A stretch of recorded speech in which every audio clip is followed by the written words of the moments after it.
Part 9. Bunuh saja aku. Malam bergulir. Pagi ini Riley bangun lebih cepat dari biasanya. Dia datang ke dapur dan memasak dengan porsi banyak. Sudah bisa masak membuatnya jadi sangat menyukai aktivitas ini. 2 minggu ini mendadak Riley jadi koki di dapur tersebut. Bukan tanpa alasan kenapa Riley dengan sukarela melakukannya, karena dia sedang mencari muka di hadapan semua orang. Seolah dia telah benar-benar jadi bagian dari Black Venom. Di balik senyumnya yang selalu terukir untuk semua orang, dia memiliki maksud tersembunyi. Begitulah wanita. Pandai sekali dalam bersandiwara. Cat, biar aku yang melanjutkan masaknya. Kamu pergilah ke ruangan Tuan Liam. Dia mencarimu, ucap Franz.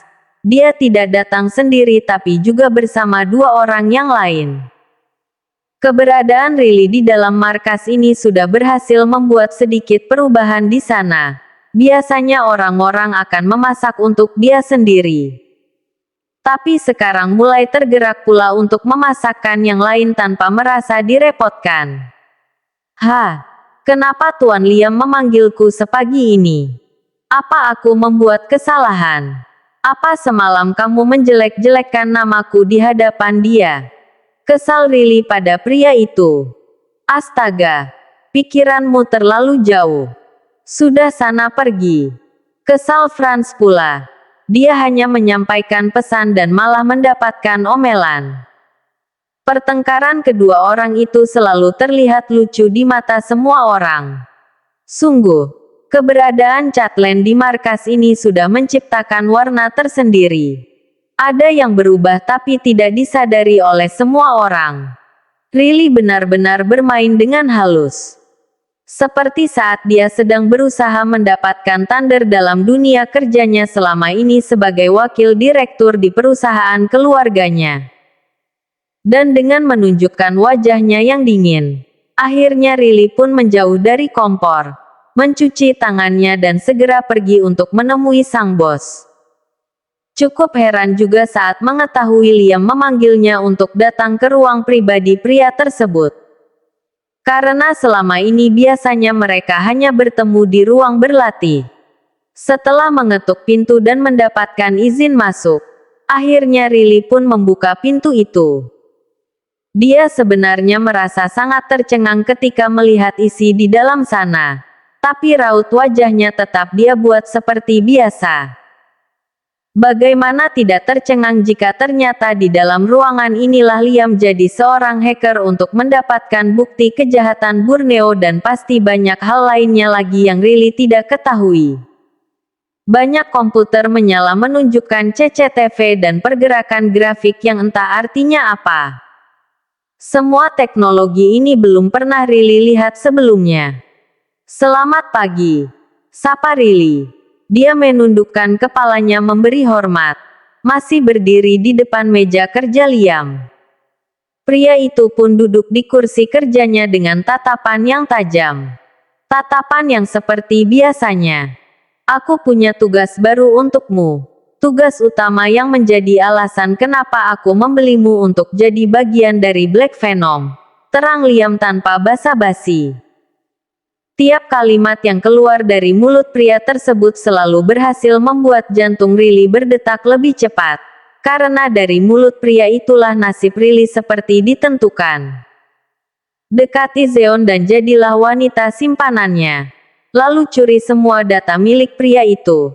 Timpal Liam dengan gamblang. Riley tahu bahwa Zeon adalah musuh bebuyutan Liam. Franz sudah pernah memberitahunya. Data kelemahan Zeon tidak bisa mereka tembus. Karena itulah jalan satu-satunya mendatangi markas secara langsung. Tapi Riley tidak menyangka Liam akan melemparkannya sejauh ini. Jadi jalang. Sebuah tugas yang sungguh tidak ingin dilakukan oleh Riley. Lebih baik dia mati. Bunuh saja aku. Aku tidak mau melakukannya. Balas Riley. Kedua matanya nampak merah. Harga dirinya sedang dipertaruhkan. Liam tidak langsung menanggapi ucapan wanita tersebut. dia hanya menatap dengan tatapan yang terlihat jadi semakin dingin. Membunuh. Tentu saja hal itu tidak akan pernah dia lakukan. Karena apa? Karena dia tidak mau membuang-buang waktu lebih lama lagi. Catelyn sudah dia latih sedemikian rupa. Jadi sekarang waktunya wanita itu bertugas. Kenapa? Bukankah jadi jalang selama ini adalah pekerjaanmu? Tanya Liam. Pria itu memang bicara dengan suara yang pelan, tapi selalu saja berhasil menusuk tepat di jantung Riley. Sakit sekali. Meski berulang kali mengatakan pada dirinya sendiri bahwa sebutan itu untuk Catelyn dan bukan dia, tapi tetap saja, tatapan yang menatap hina itu membuatnya sesak. Beginilah jadi wanita. Selalu dipandang sebelah mata. Selalu dianggap sebagai pelampiasan hasrat. Tak bisakah mereka dipandang dengan penuh hormat? Riley tidak menjawab. Dia hanya diam.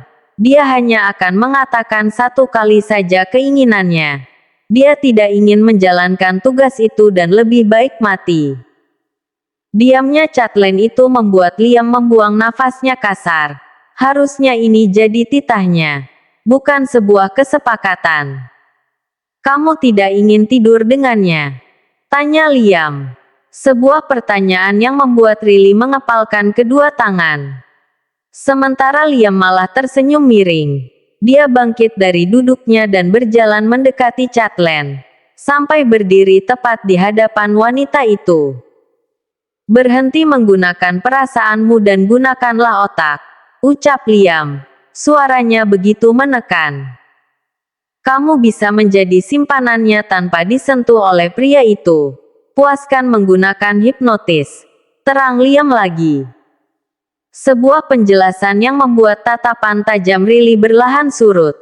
Dia masih diam saat Liam menjelaskan semua rencananya. Zeon memiliki banyak wanita simpanan, tapi tak ada satupun yang berhasil dibawa masuk ke dalam markas. Catelyn harus bisa merayu pria itu. Benar-benar jadi wanita kesayangannya hingga jadi orang kepercayaan. Gunakan kecantikan, kelembutan, kepolosan, ketulusan dan yang terakhir kelicikan. Selama bertugas Liam pun tak akan lepas tangan. Mereka tetap bisa saling terhubung. Liam bahkan menunjukkan sebuah parfum hipnotis. Aromanya bisa membuat seorang pria terpuaskan meski tanpa adanya hubungan badan. Parfum yang Liam ciptakan sendiri hingga ada satu-satunya di dunia. Hanya dia yang memiliki formula itu. Sebenarnya ini bukan kesepakatan. Ini adalah perintah. Pahamkan maksudku? Tanya Liam lagi. Dia mengikis jarak hingga di posisinya sangat dekat dengan Catelyn. Namun Riley pun dengan segera mundur dan kembali menciptakan jarak. Tidak, jangan mundur. Tunjukkan padaku keahlianmu saat jadi wanita penggoda, ucap Liam pula. Dan Riley hanya mampu membuang nafasnya dengan kasar mendengar kalimat itu. Dia menunduk sesaat untuk mengendalikan diri, lalu kembali menatap Liam seraya menyelipkan rambutnya ke belakang telinga. Riley tersenyum dan maju satu langkah, sampai tepat di hadapan Liam. Mungkin jaraknya hanya 1 jengkal. Maaf, aku lupa jika kamu telah membeli hidupku. Harusnya sejak awal aku tidak boleh menolak perintahmu kan? Ucap Riley. Begitu manis ucapannya. Kamu sedang menggodaku? Tanya Liam. Bukannya aku harus jadi wanita penggoda? Balas Riley pula. Hingga membuat Liam terdiam 1000 bahasa. Di antara sepinya ruangan itu, mereka berdua saling pandang dengan tatapan yang begitu intens. Liam mengakui bahwa Catelyn begitu cantik. Tapi bagi Riley, bukan ketampanan Liam yang terlihat. Wanita itu justru mengumpat di antara bibirnya yang tersenyum kecil. Dasar bajingan. Pria jahat. Pria kejam. Dajjal. Geram Riley. Tapi tentu saja hanya mampu dia ucapkan di dalam hati.